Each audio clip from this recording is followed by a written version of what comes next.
हाय चाची पालागी देखे भैया नाच वीडियो बनाओ थी मजेदार गाना लिया वे ही और कैसन गाना बा आप सबकी स्टार्टिंग बताई देते ही यानी आशीर्वाद जम के दई है।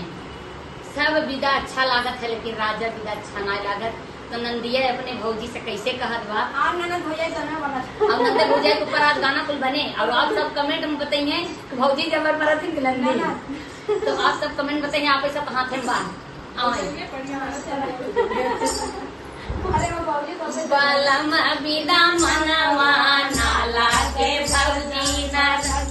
मनवा नाला के भौजी बलम बिना मनवा नाला के भौजी अरे नाला के भौजी हो नाला के भौजी हो नाला के भौजी बलम बिना मनवा नाला के भौजी बलम बिना मनवा नाला के भौजी सासु बिना लागे ससुर बिना लागे सासु बिना लागे ससुर बिना लागे सजना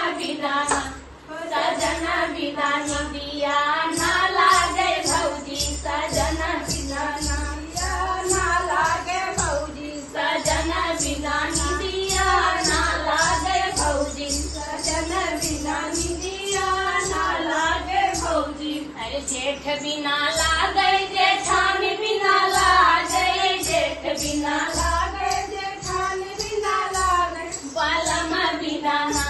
बालम बिना निदिया ना लागे भौजी बालम बिना निदिया ना लागे भौजी बालम बिना मनवा ना लागे भौजी बालम बिना मनवा ना लागे भौजी अरे देवर बिना लागे देवरान बिना लागे देवर बिना लागे देवरान बिना लागे सजन बिना ना मनवा ना लागे भौजी सजन बिना ना मनवा ना लागे भौजी सजन बिना ना निदिया ना लागे भौजी सजन बिना ना निदिया ना लागे